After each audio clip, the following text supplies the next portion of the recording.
Bienvenue au... Welcome to the Environment and Sustainable Development Committee. It's a pleasure to welcome you again today. Yeah, Chair, I was just wondering now that Minister Boisseau has stepped down, who's going to be in charge of Jasper and who's going to come out on the 5th?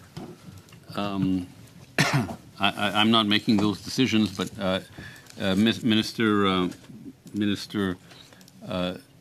Boisseau obviously won't be here on the 4th.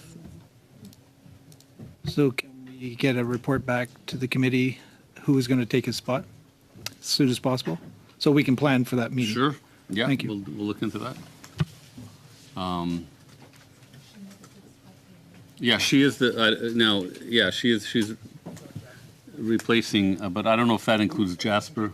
I don't know if that includes. Yeah. So we'll. Who is replacing?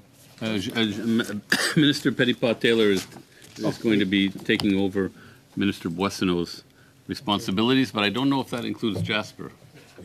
We don't know. So that's something to look into. Thank you. Okay, you're welcome.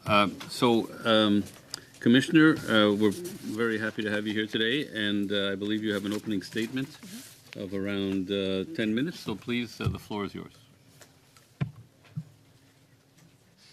Mr. Chair, I am pleased to be here today to discuss our annual report on environmental petitions and 4 performance audits which were tabled in Parliament on November 7th. I would like to begin by acknowledging that we are on the traditional unceded territory of the Algonquin and Anishinaabe people. I am accompanied by Kimberly Leach, Susan Gomez, James McKenzie, David Normand, and Daniel Sipes, the principals who were responsible for the reports. The 4 audits all touch on the importance of 2030, a year heavy with expectations.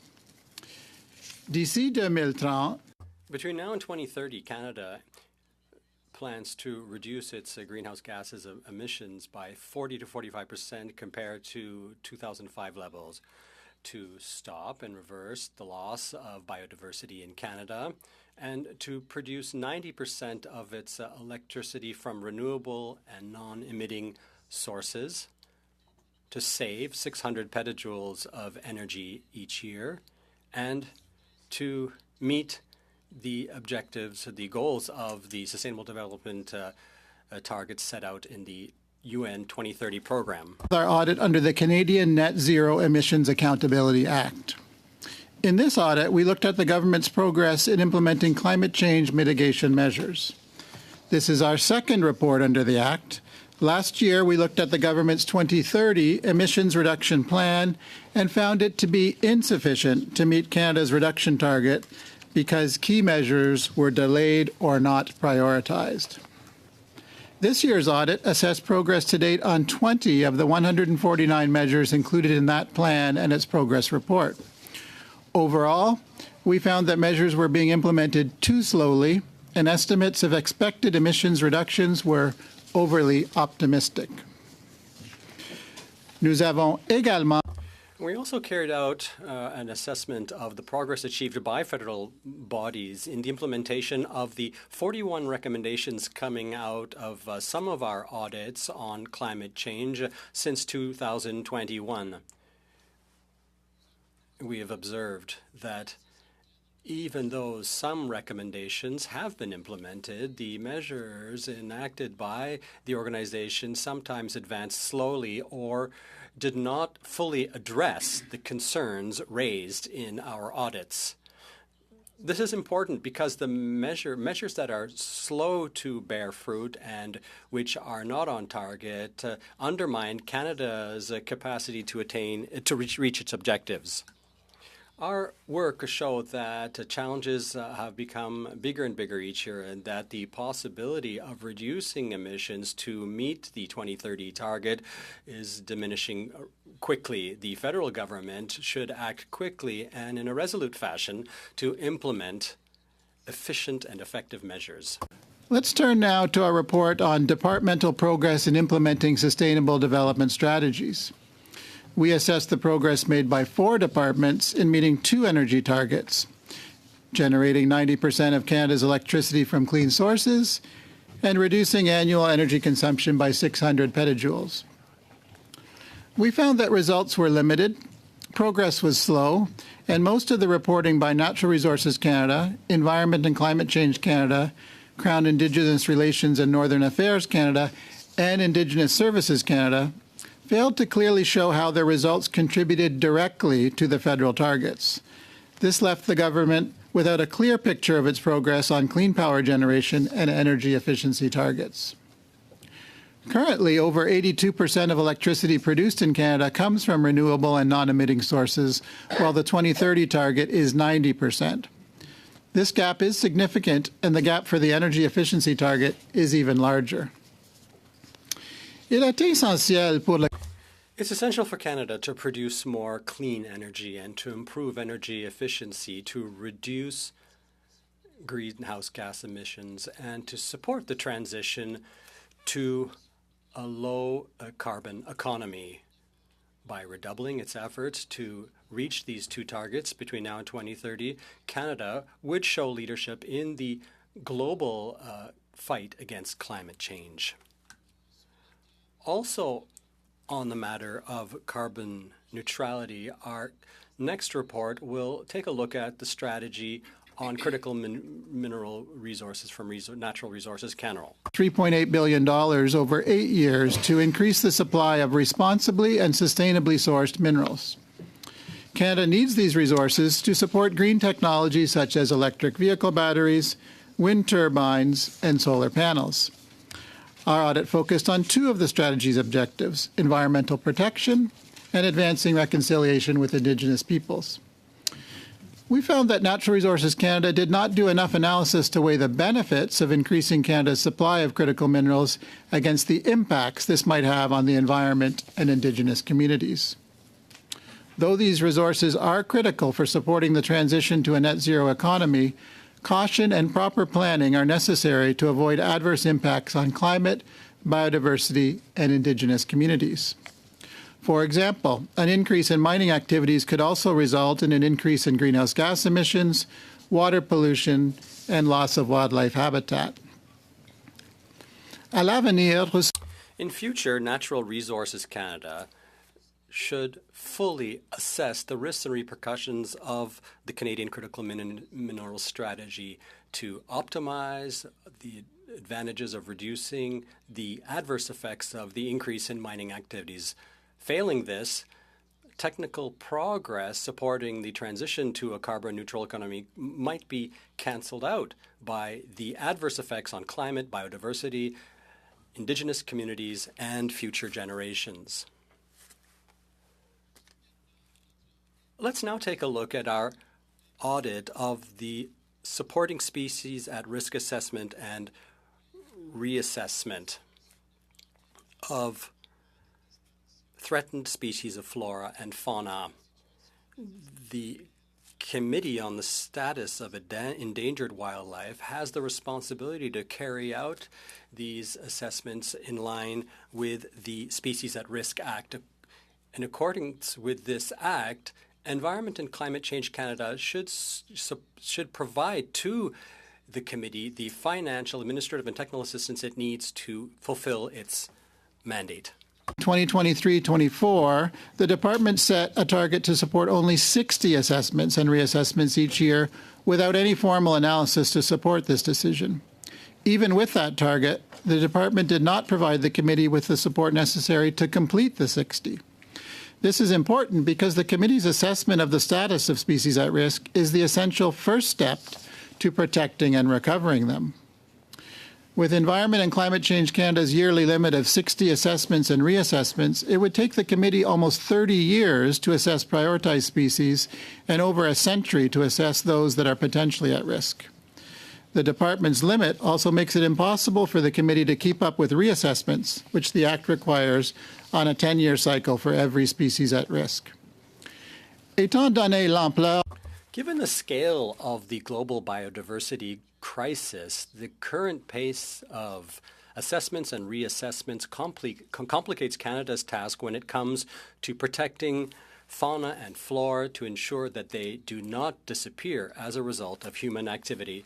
To wrap up, I'd just like to reiterate that time is of the essence and that Canada is advancing far too slowly. It will soon be too late to avoid the catastrophic effects of climate change. The gravity and frequency of intense wildfires and of heat waves, of violent storms, and of floods is increasing, and these events will continue to have an impact on populations across the world. And inaction affect more than just present and future Canadians. Our country plays a very important role in meeting the global challenges of sustainable development, climate change, and biodiversity loss. Canada needs to step up and do its part.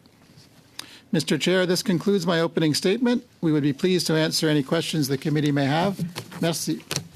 Merci, Monsieur le Commissaire. Alors, on passe. Thank you, Commissioner. We now move on to questions, and it's Mr. Major who will begin this round of question and answers. Chair, thank you, Commissioner, for coming out this afternoon. Good to see you again, and all your department officials as well. I have a lot of questions here today, so we'll keep them as, if your replies can be as brief as possible, that would be appreciated. So off with a very short yes or no here. Is the government on track to meet their 2030 emissions reduction targets? Just a yes or no. No. Commissioner, did the Environment Department ever indicate to your office that the government would not meet the 2030 emission targets with existing measures? Yes, they've indicated that their calculation is that they're on track for about 36%, and the target is 40 to 45%. So the Environment Department was aware they wouldn't meet their emissions targets. Yes. So why does Minister Guilbeault keep on telling Canadians the opposite? You'd have to ask him. I will. The United States is outperforming Canada in emissions reductions without a carbon tax. If the will is there and other measures are used, is it possible for Canada to meet its emissions targets without a carbon tax? So there are a range of measures available to reduce emissions, ranging from carbon levy to regulation to subsidies and so on. The mix that's chosen by any country to reach a target is a policy decision for that government to make. If the carbon levy were to be removed, it would need to be replaced by something equally effective, plus something additional to bridge that 4% gap that we just spoke about. But it is possible for Canada to meet its emissions targets without a carbon tax. It is theoretically possible, but there's not much time left between now and 2030, so changing tracks has its disadvantages, but it is theoretically possible. Well, nothing's worked now, so I mean, like, Commissioner, we just learned that Canada now ranks 62nd out of 67 countries on the Climate Change Performance Index under this government. That's unchanged from last year despite the carbon tax increase. Is this a success? Is what a success? This performance?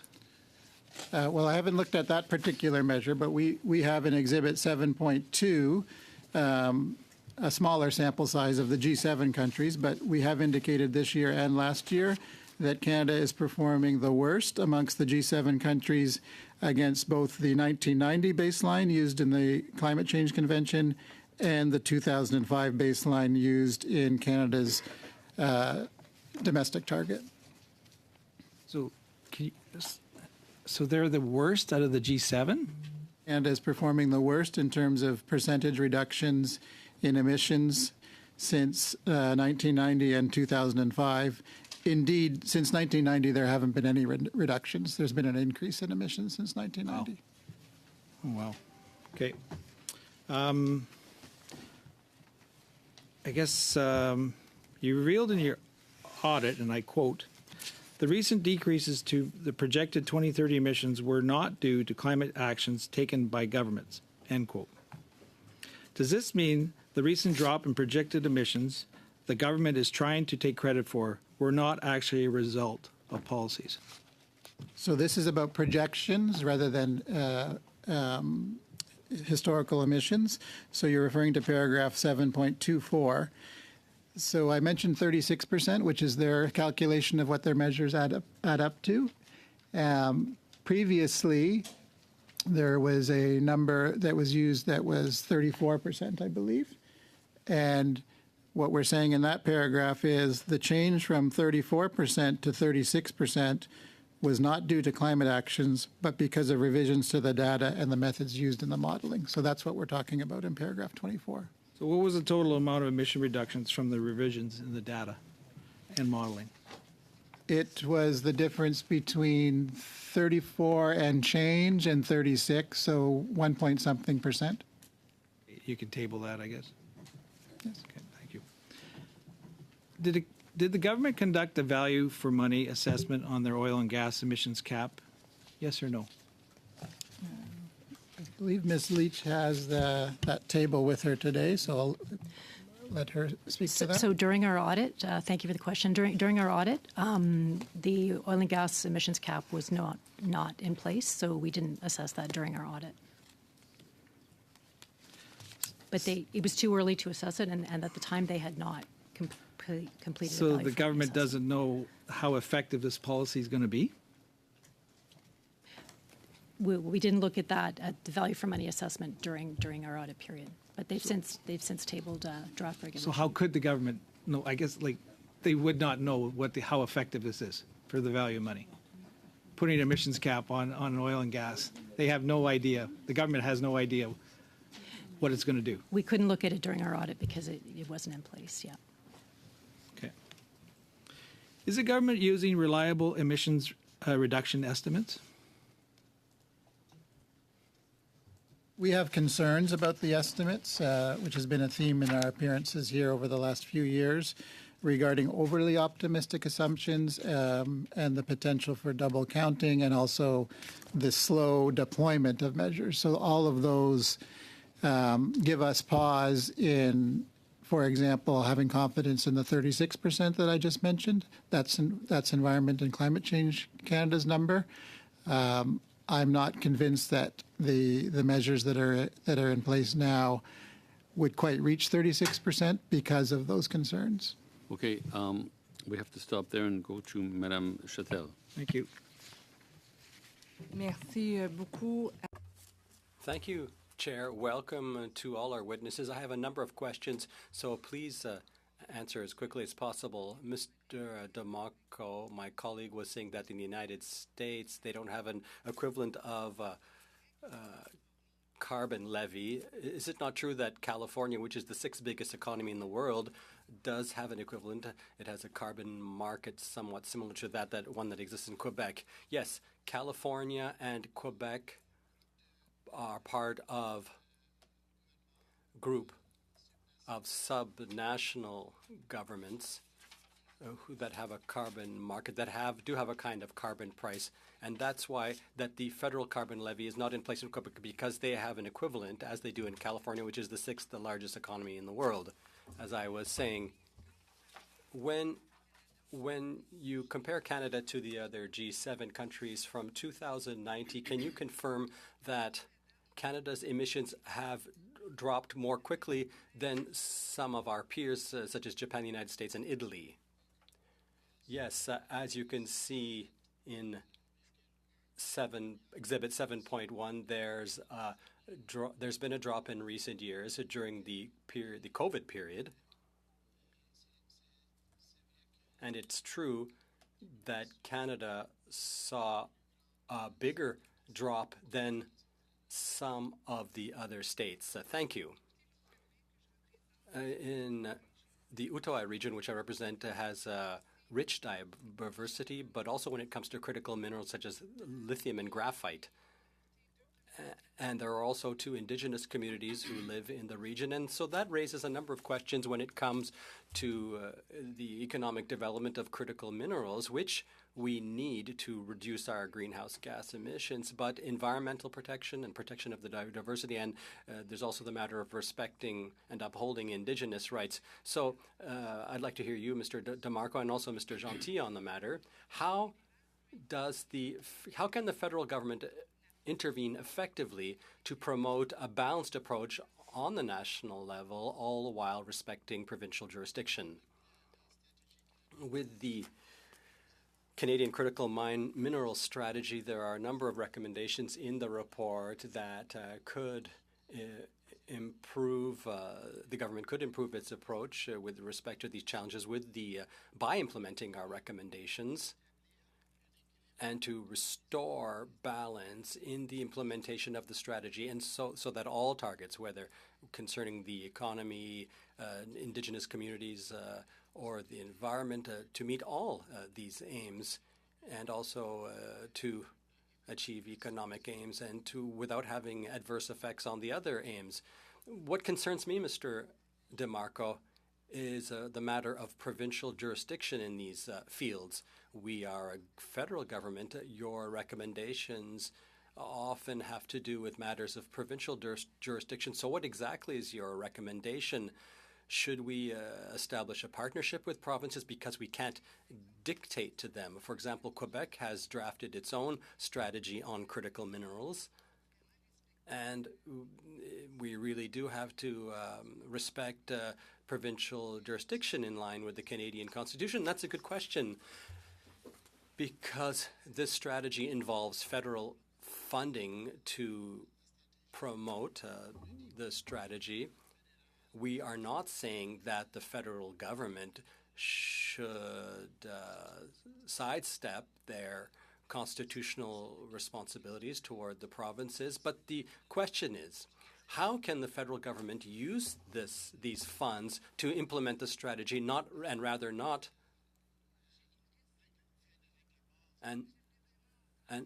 reach agreements? Yes, thank you. I'm sorry for interrupting you. I'd like to hear Mr. Gentil on this now. Thank you for the question. It's very clear that respecting provincial jurisdiction is essential. We have to work in partnership with the provinces, and so it's if you look at the recommendation, you'll see that there are additional things that should be done. But of course, that means that we have to work with provinces to reach these ends. And then we also have a regulatory system which does factor in these protections. And so the current system will help us advance. And we based our strategy on this to align ourselves with systems that already exist. And so I think we have one of the best regulatory systems in the entire world. And so we expect that provincial jurisdiction will be respected and that the federal government will not just sidestep these responsibilities toward the province. Chair, do I have any time left? Yes, about 40 seconds. Thank you, Chair. Mr. Gentil, when it comes to the matter of balance, the report highlights important things. We need the critical minerals. We absolutely need them, and not just us, but the entire world, if we really are going to protect the planet and avoid global warming. But we also need our biodiversity because it's our best ally in the fight against climate change. But the extraction these minerals in the Outaouais region will indeed affect biodiversity. It will affect Indigenous rights. And so what can we do to strike the right balance? What does Mr. DeMarco have to say? Unfortunately, we don't have time to hear an answer to that question. In writing, then. Over to Madame Posé. Thank you very much. Thanks for being here this afternoon and to be open to answering our questions. This has been a bad week for the government because establishing an emissions cap, and then your report says the same thing that was said about a year ago. And so we really have the impression that no progress has been made and in the face of this terrible climate emergency. You have your report on carbon neutrality confirms what the Bloc has been saying, that it's been a failure, a real climate failure for Canada with respect to the 2030 goals. We will not meet our goals. And so we have 6 years left to reduce global emissions by 40 to 46% between now and 2030. That means asking a lot of others from companies. If we're not asking much of the oil and gas sector, you sounded the alarm last year with the publication of your report, but I think your conclusions this year are about the same. Has the government been listening? What are the measures that must be taken? Because the parallel I make with the cap on emissions last year. There were the beginnings of a plan for an emissions cap, but 1 year later, things haven't really moved much on this front. On page 46, there's a big X when it comes to the emissions cap. The measure has been delayed. It was proposed in 2021, and the design of the regulation was supposed to be finished at the beginning of 2023. Nonetheless, the design of the regulation was not published before December 2023. The draft regulation was scheduled for early 2023, but has not yet been published. So we at the Bloc, we support this measure of the emissions cap, but it has to be implemented and quickly if we want it to be effective. And so, Commissioner, according to your study of 20 emissions-reducing measures taken by the department, the establishment of measures, there are measures which are vague and they're implemented too slowly, and their forecasts for emissions reduction are too optimistic. There are measures, but they're being implemented slowly. They're advancing slowly. They're too optimistic. This is basically what you were saying last year. You were also saying that the measures taken in response to your recommendations have not been implemented in a timely manner. You have the full trust of the House to carry out the assessment of the government measures, and your reports are undeniably very important. Are you worried that people might not be? Are you hoping that people will read your reports and that the government will take proactive measures in response to your recommendations? Yes, I hope they will be proactive in response to our recommendations, but I'm disappointed that, as you said, many of our 2024 conclusions are the same as 2023, and as well as with 2020, 2021, since I've been commissioner. In 2021, we had the announcement on the cap, and then a debate in 2022, and then a framework for the cap in 2023, and now we have a draft regulation in 2024. I hope that in 2025 we'll actually have the regulation. But this is an example. We're faced with climate change, and 4 years have gone by since the announcement of the cap, and this year we're just seeing a draft of the regulation. Let's talk now about the regulation on clean energy. This is another essential question when it comes to tackling climate change, and Report 7 said that there are problems.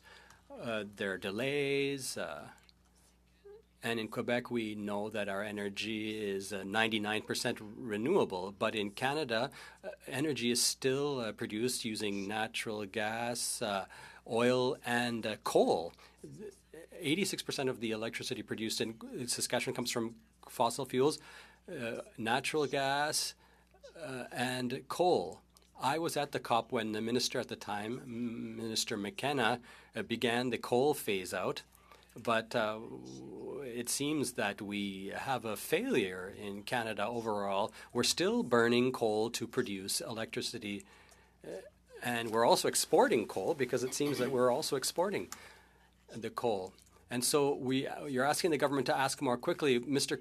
Commissioner, wouldn't it be easier to meet the 2030 goal and carbon neutrality if Canada stopped burning coal and started using renewable energy? This is one of the targets that we looked at in Exhibit 7.4, but also in Report 8. And what we observe is that 7.5%. There were 7.5% shortfall. The goal was 90% renewable energy, and non-emitting energy. It sounds like it might not be too difficult. It's less than 8%. But we've seen that in the last 5 years, 81%, 82%, it's kind of been stable, whereas we need to see a bit more of an upward curve to reach the goal. Thank you, Mr. Bachrach. Thank you, Mr. Chair, and welcome back, Mr. Commissioner. And thanks to my colleagues for allowing me to sit in on behalf of my colleague, Ms. Collins. I was at the meeting, Commissioner, when you presented your report on the emissions reduction plan, and reading this report, it feels a little bit like Groundhog Day. Many of the same or similar findings around the lack of progress, the slow pace of change. And as someone who wants to see, I know in opposition many times you get a sense that maybe people aren't necessarily cheering for the government to succeed because they would like to replace them. But in this case, I think everyone should really be wanting Canada to achieve our targets and to address this critical issue that is such a huge threat to the future.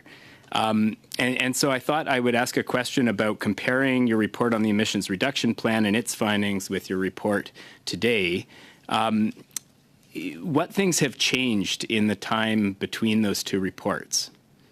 Has the government, do you feel that the government took your recommendations from the emissions reduction report seriously and acted with a sense of urgency so that they could get a different prognosis when you come back to the Environment Committee? Yes, and I should say that we did bat around the idea of tabling on Groundhog Day because the findings were so similar to last year. But there was more urgency. We didn't want to wait till the winter to do the report. So I would have hoped from last year. So as you recall, the deadline for our office under the new Net Zero Act was to release our first report by the end of next month, and then release our second report 5 years after that. So we're already on our second report. So we wanted to lead by example by issuing our first report over a year early and our second report much earlier than required under the Act, to lead by example and say, well, if this is a climate crisis, we're going to do what Parliament's asked us to do faster rather than slower. To answer your question, though, directly, I would have hoped by sounding the alarm 1 year early under the Act that the government would have at least filled the gap between 36% and 40%. And as I said last year, they should have probably aimed a little higher than 40% because of the problems that we've identified in terms of overly ambitious assumptions and double counting and those sorts of things. I am surprised to see that we're still in the mid-30s in terms of a percentage 1 year after last year's report, and not only surprised but disappointed. So to be clear, Commissioner, the 36% is the government's estimate of reductions. Do you agree with that figure? Because my understanding is that you feel that the progress has been substantially less than that. And if so, what percentage would your office estimate is? Apologies if I missed it. So as I indicated in response to one of the first questions today, 36% is their estimation based on their bankable measures, the ones that have crystallized enough to be modeled. We found that both last year and this year that the measures that make up that 36% do suffer from some problems relating to overly optimistic assumptions. So I can tell you that if you were asking me what the number is, I would be confident in a number lower than 36, but we haven't come up with our own competing number, if that's what you're asking. When it comes to the accuracy of the projections, you differ with the department. Have there been efforts to reconcile your two approaches to estimating progress? Well, there has been some progress. So that's one thing that has differed from last year to this year, is that we've decided to change our approach too, rather than it being purely Groundhog Day, using your wording. We've decided to continuously track our recommendations, and that's the second part of our report this year, which we hadn't been doing up to now. So now we do see that some of the recommendations are being implemented. So it's not a case that they are ignoring all of our recommendations. They are making some progress in implementing them. In all of your reports, you've highlighted the growing emissions from the oil and gas sector. And I guess I'm curious to what extent those increasing emissions contribute to or explain the lack of progress or the shortfall in meeting targets. If the oil and gas sector had stable emissions, not even reduced emissions over the period that you've been tracking, if their emissions had simply remained stable, would the difference between that and what they currently emit put Canada on track? Like, would that account for that shortfall of 4 to 9% that is currently the shortfall that the government sees? It would likely have an even larger impact than that. So we'd actually be ahead. If emissions from oil and gas had simply remained stable since this government has been in power, we would be surpassing the 40 to 45% target that they set based on 2005? I haven't calculated based on when this government was in power, but I do have data showing from 1990 to now, if emissions in the oil and gas sector had stayed constant, then we would have already reached our 2026 target by 2022. So we would have actually reached 2026 4 years early if oil and gas emissions had just stayed constant from the level at 1990. Thank you. And Thank you. Monsieur Deltel, 5. Thank you, Chair. Welcome to the House of Commons. Thank you for being here. I see there are many officials from the department. Welcome, and thank you for what you do and what you provide as a service to Canadians. And I'm delighted to see you, Mr. DeMarco. It's also wonderful to hear you speak such clear and a nice French. Climate change is real, that we have to adapt to the impact of climate change, and we have to continue to reduce emissions and pollution, and we all agree on that. But some have some approaches, some have other approaches, and that's why we live in a democracy. I have some questions, and please do provide short answers. Is the government on track to meet its 2030 goals? With their current plans, it's not enough to meet their 2030 aims. Is the department aware of the fact that in line with your assessments, they will not reach their aims? Yes, this year and last year, yes. So how is it then that on several occasions the government, including the Minister of Environment in the House, just a few weeks ago was saying that for the first time in the history of Canada, we are on track to meet our 2030 goals? Why is the minister saying one thing and you're saying quite another? Well, I can only assess the measures that they have and the forecast for emissions based on their calculation of 36 points. It's not 40 to 45%.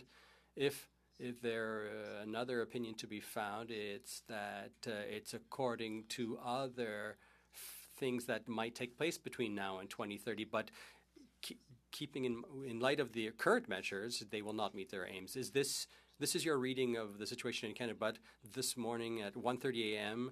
Ottawa time at the COP29, I was following it virtually, zero emissions, zero budget. I was following their work. There was an annual report on the climate change performance index, and what we've learned is that 9 years under this government, Canadian government ranks 67th of 67, 62nd of 67 governments. Why is this the case? And you also mentioned the G7 countries in your report. Could you say a few words about this? Yes. As I was saying a few minutes ago,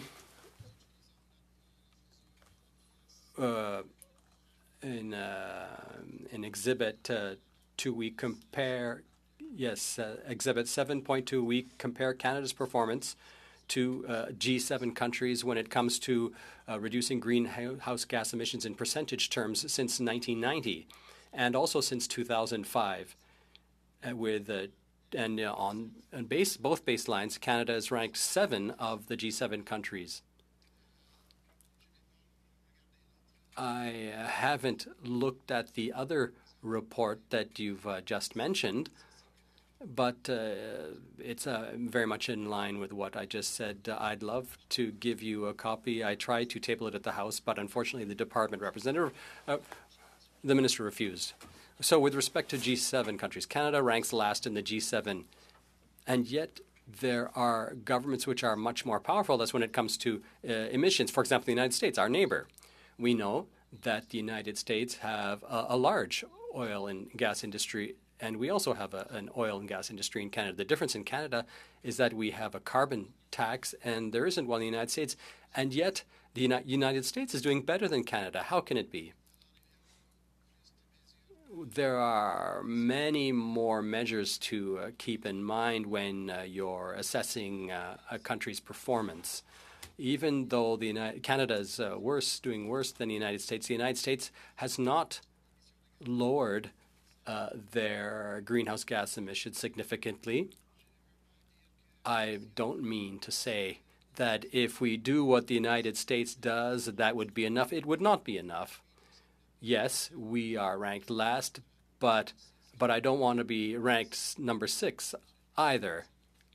Commissioner, you're quite right. What I said initially is that we are all aware of the need to reduce pollution, but our biggest neighbor, it's the only neighbor we have, is a neighbor who also happens to be very powerful, that also has a big oil and gas industry, whereas we have a carbon tax. And even with this carbon tax, we're doing worse than the United States. So how effective is the carbon tax?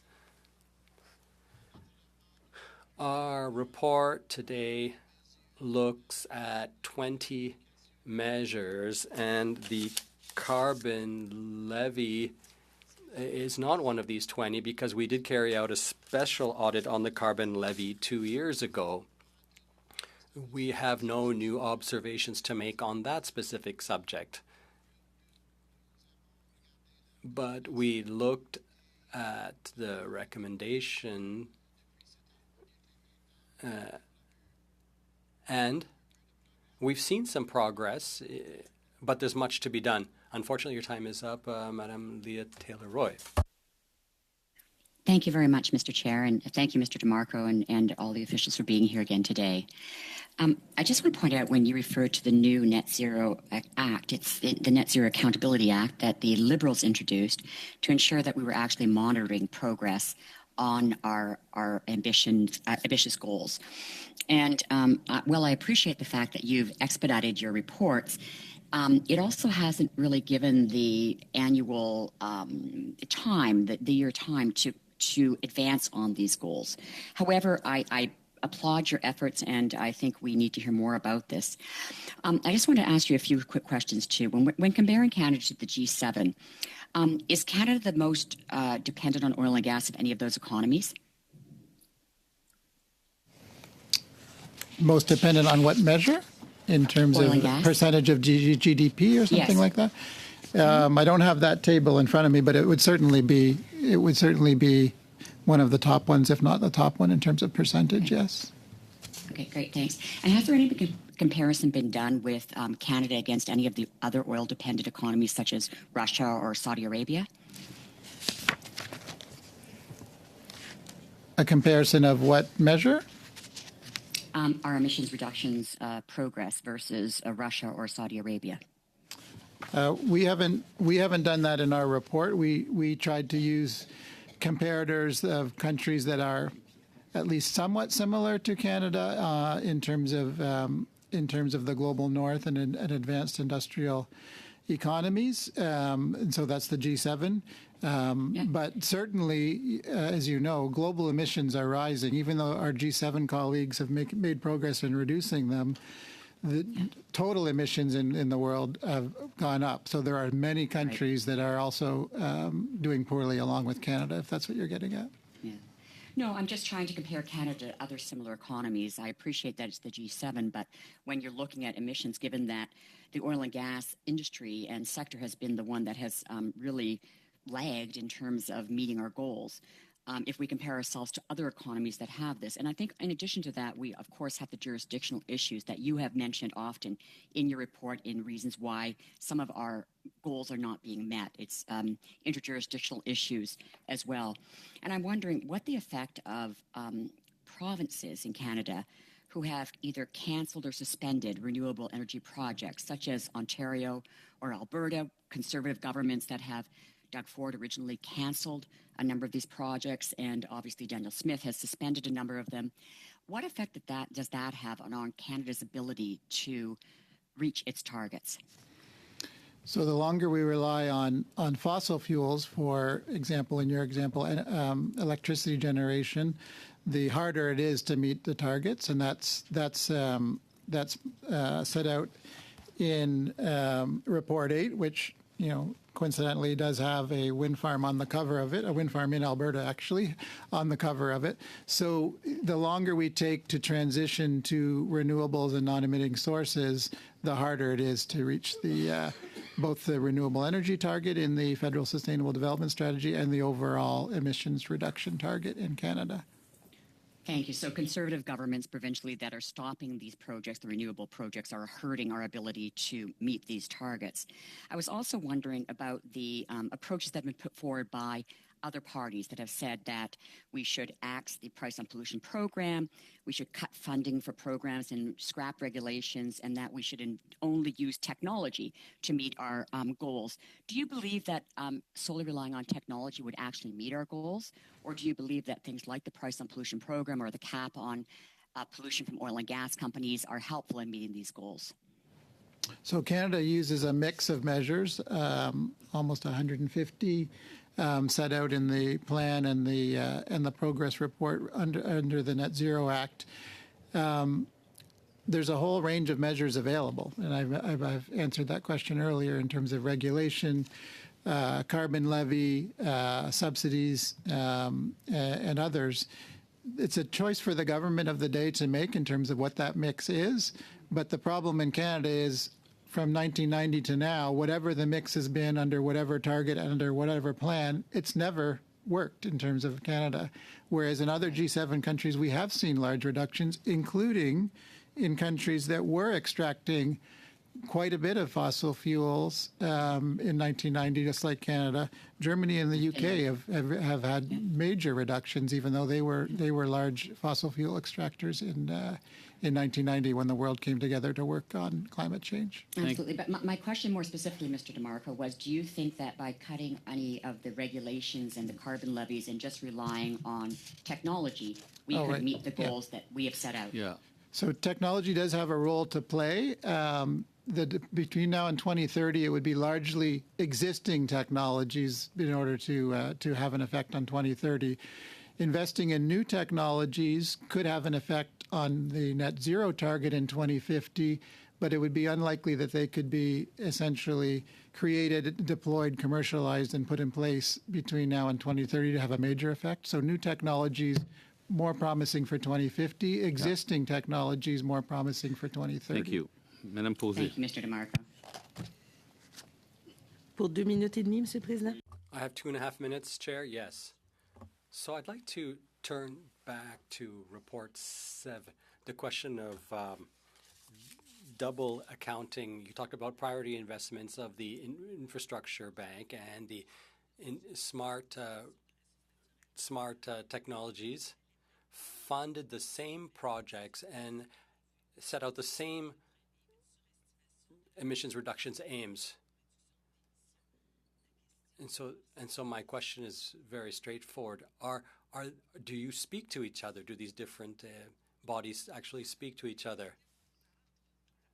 Does the department and the infrastructure bank there's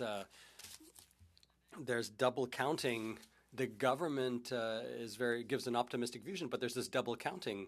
Yes, we talked about this in our other reports with the 2021 Emissions Reductions Fund, and more recently with the 2 billion trees program, and there was double counting there as well. Yes, it's a problem, but this one of the consequences of having a decentralized approach to deal with climate change, because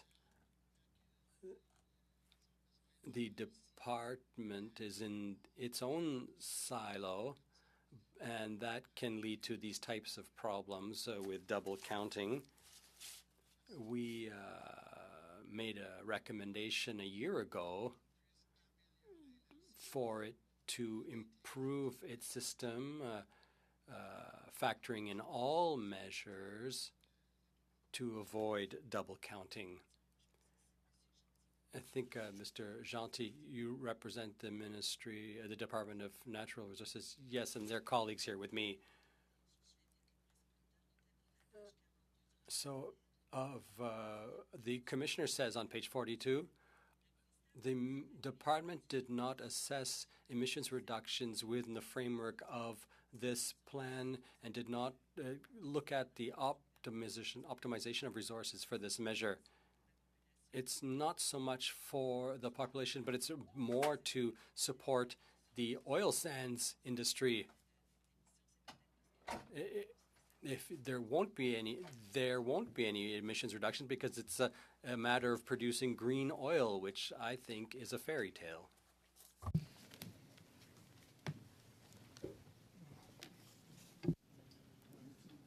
Pardon. André Bernier de Rennes. André Bernier, unfortunately, I missed the last part of the question while I was just making my way to the table. Would you mind repeating the question? So I'm going over time, unfortunately. A quick answer. You said that you're not able to assess emissions reductions with these small modular reactors. This means that what they'll just do is power the oil sands trying to sell us green oil. Our cooperation when it comes to small modular reactors is not, our conclusion is not that it will have no impact on greenhouse gas emissions, but that there's a collaborative approach that shows that there's no target for this process.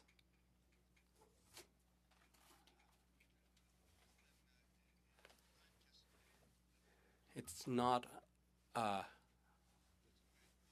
a matter of reducing emissions.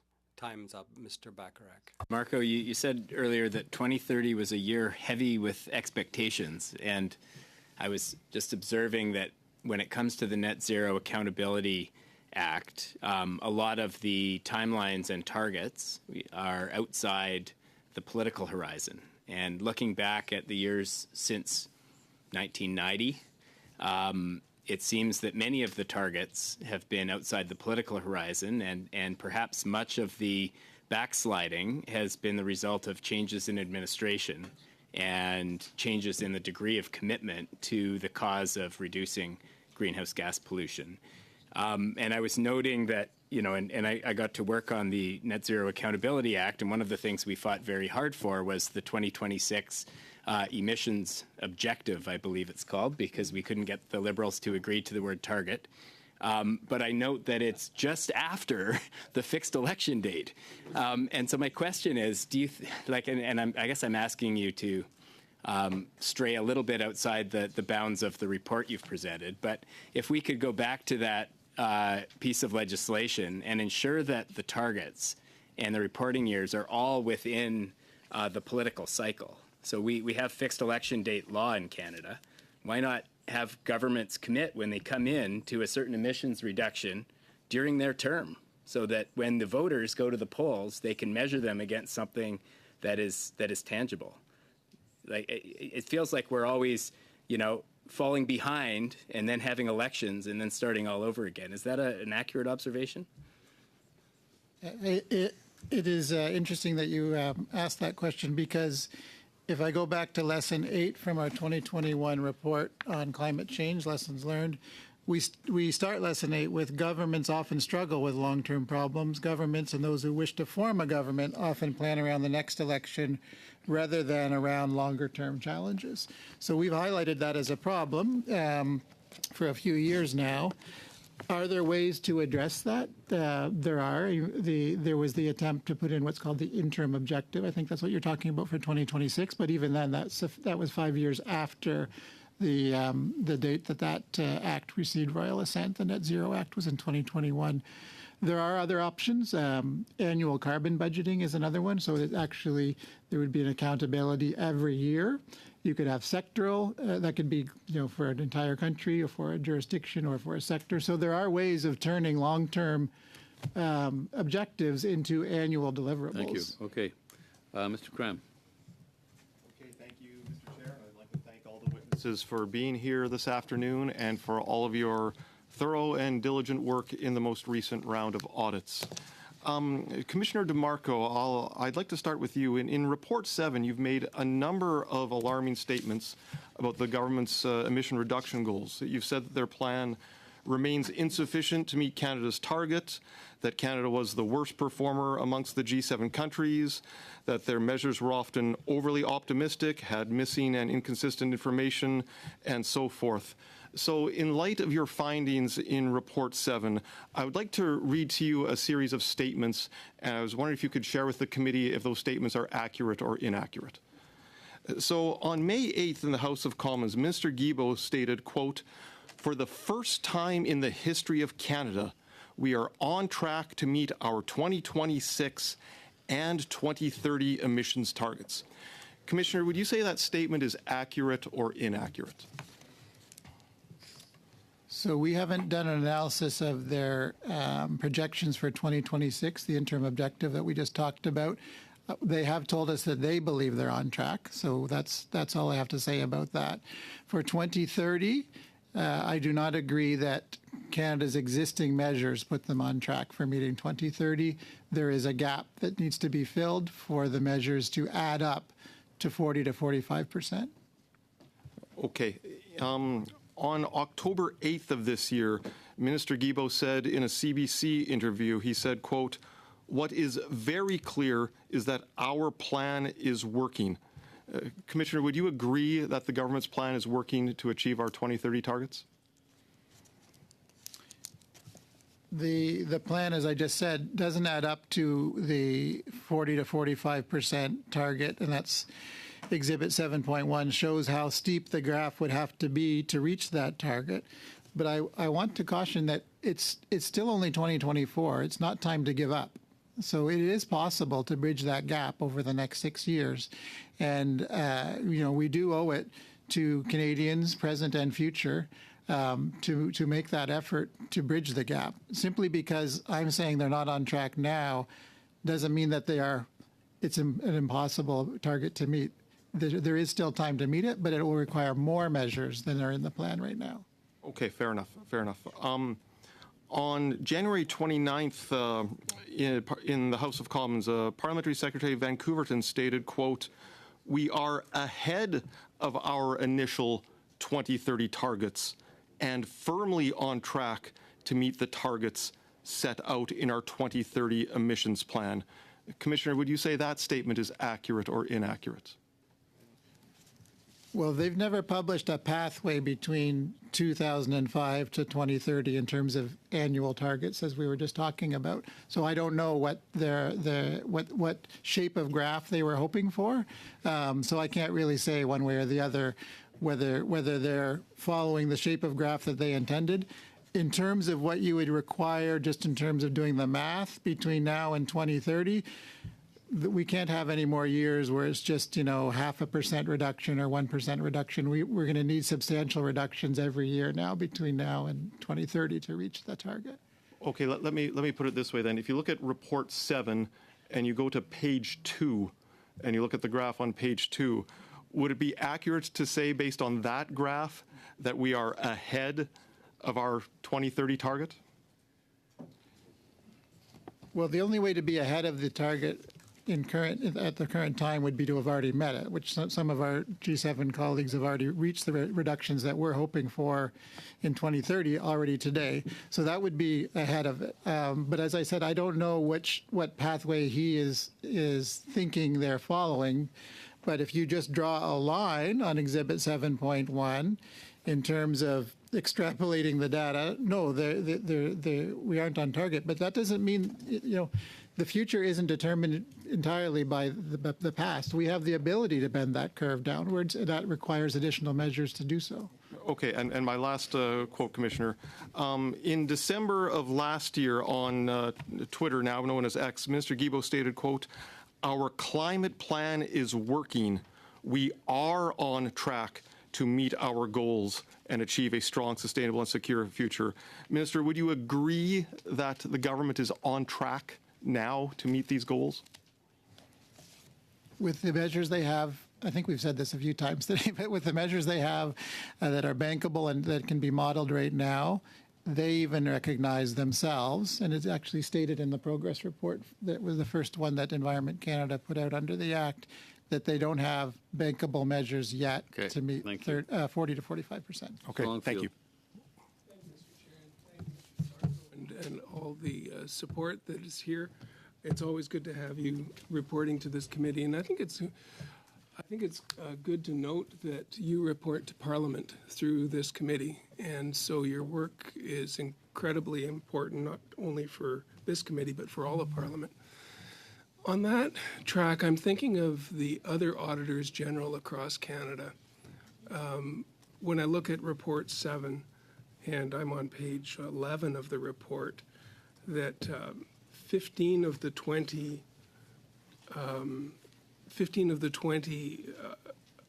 measures are multi-jurisdictional. Challenges affected face the timeliness of measures in transportation, oil and gas, electricity, and the building sectors. The provinces have raised concern with the draft clean electricity regulations, including impacts on costs and rate affordability. The department proposed measures to mitigate these concerns. So there's a back and forth with the provinces and the federal government. How does that play out with the provincial auditors general, and how do you work with them on issues like this? So I'll start and then I'll turn it over to Ms. Leach because she actually coordinated the collaborative audit we did with those offices. It was an unusual and innovative endeavor where we coordinated our work on climate with theirs. And that resulted in individual audit reports to each of the legislatures as well as the one to Parliament. And our office also did the ones for the territories as well. So there is an ability to do that. It's a lot of effort. So we aren't going to do that every year, but we have done that once. And I should also state that when I was commissioner in Ontario, we also did something similar to this report, actually similar to last year's report, where we looked at Ontario's climate plan and looked at whether there were overly optimistic assumptions and so on. So that work can be done and is being done by some of the auditors general. I think what may be interesting for our committee is if there is a provincial companion report from Alberta, as an example, because oil and gas has been mentioned several times, for us to know how they're auditing, and even for Alberta to make sure that Alberta has a copy of what we're looking at. If we're going to get progress, we have to do it together. And I think looking across at Mr. Bacharach and Madame Posey, we were in the committee at the time that we drafted the Accountability Act. We looked at 5-year reporting so we could get outside of election cycles. We didn't really look at the provincial impacts on this as closely as maybe we should have. So we're the Auditor General's office for the federal government and the 3 territories, so we can cover those areas directly. But yes, we certainly do encourage our colleagues in the provinces to hold those governments to account for their part of this essentially whole of society endeavor to address climate change. But the federal government is the one that makes the international commitment and the domestic commitment to reach a target. So it holds the lead, and it has the constitutional authority to which has been upheld under in terms of pollution regulation under the Canadian Environmental Protection Act and under the Greenhouse Gas Pollution Pricing Act. So the federal government can take a lead role, yes. And it's not to shirk responsibility at all from our side, but definitely we need to see progress. Section 7.21 in your report, you talk about the 4 regulations that were delayed in meeting milestones, being the clean fuel regulations being one of them. The emissions cap we've also talked about. the emissions cap being worded as emissions cap and not production cap, because production is provincial jurisdiction. So we're careful to word within what we're trying to work on, but clearly the details on oil and gas emissions, that draft regulation has been delayed by trying to work with the provinces and with the oil producers to say, what's realistic? How are we going to get there together? How can we sign off on this so we know we're going to get those results together? So the national modeling on buildings, another one, where municipalities are involved in provinces. I'm just trying to see how we could coordinate all this with the audit departments, with the auditors general, to make sure that we have those impartial results coming to us as well as to the provinces and territories. So Ms. Leach can talk to that issue because she coordinated the collaborative audit with the auditors Unfortunately, general. I'll give you another 25, 30 seconds. 20 seconds. Yes, thank you. So in 2018, we tabled in Parliament a report that was done and where all Auditors General in Canada contributed to this, and each Auditor General looked at climate change adaptation and climate change mitigation. So that is on our website from 2018, and many all provinces have followed up that work. And a couple of the really quick findings, so, it found that none of the provinces and territories had, or many of them did not have adaptation plans, and all of them had different targets. So when we're talking about mitigation, all of them had different targets. So for that's an 2018, example. it would be great to get an update on that one. Yes, Just saying. we would. Thank you, Chair. very much. Thank you. Mr. Leslie? Sorry, how long, Mr. Chair? 5 minutes. Thank you, Mr. Chair. And I'll start with Commissioner, thank you for being here. And I'm going to have a couple of questions for ECCC officials. So if they want to join at the table, because I'm not sure they are up here just yet. And my colleague, Mr. Cram, I think did a very good job of outlining some of the more troubling statements made within your audits regarding the outcome and the track that we are on right now. And so to put simply, to reiterate for those officials that are joining here, because I'm going to ask them some questions about this, are we or are we not on target as claimed by the current Liberal government to meet our 2030 objectives? Targets, I will even say it. So is this for the department now, or for you first? Oh, I think I've answered that one a few times already, haven't I? So we're. Just for the record, the bankable measures that are in the current 2030 emissions reduction plan, which was issued in 2022, are not sufficient to reach the target of 40 to 45% by 2030. Additional measures would be needed to bridge the gap. The ECCC officials, now that you've heard the minister or the commissioner's recent remarks on that, in light of previous conversations where it was explained that we are actually only looking at 36% below our target levels, not 40 to 45, despite claims from the minister, parliamentary secretary, and many Liberal MPs. Does ECCC accept the Environment Commissioner's findings that this Liberal government is not on track to meet its 2030 objectives? Thank you for the question, Chair. First of all, pursuant to the Canadian Net Zero Emissions Accountability Act, the Government of Canada must table a progress report in year 2023 to outline progress that Canada has made towards the 2030 target. In the report that was tabled in Parliament in December 2023, it was very clear that Canada actually has met its interim objective scheduled for 2026 by the degree of 22%, as well as I need to interrupt here. 36% by 2030. Additional measures need to be adopted as identified in the progress report that we will bring us to 40%. Okay, And in fact, thank you. I'd like to bring this back to normal person talk. Do you agree with the commissioner of his statement that you're not on track? Yes or no? The report clearly says that Canada is reaching 36% by 2030. With additional measures being adopted, we're able to be on track to reach 40%. And that is clearly outlined in the report table in Parliament. So could you explain to me why you would be advising parliamentarians to say things that are well above and beyond that in the House of Commons and publicly? So in the report table in Parliament, we clearly said that Canada is on track to 36%, and with additional measures adopted, we're able to reach 40%. I know what it says, but here's what Canadians are asking. The commissioner under the Auditor General says one thing, and the partisan politicians that are claiming something say another thing. The question that people ask me is, well, who would I believe? To me, it's a pretty simple answer. So who should we believe? So again, the report was tabled in Parliament subject to international domestic stakeholders review. And therefore also in September, the Government of Canada also has asked the Net Zero Advisory Body, which released a report in September recommending to government additional measures that can help the government to reach the 40 to 45% by 2030. All of this Okay, I appreciate you bringing it back to bureaucratic speak. Order, Mr. Chair. Let's be respectful. Yeah, I think it's really unnecessary to talk down I speak and frankly. I'm condescend okay with to it. our I'm speaking like a normal witnesses. person. Are there performance bonuses within ECCC and whether or not they succeed at these targets?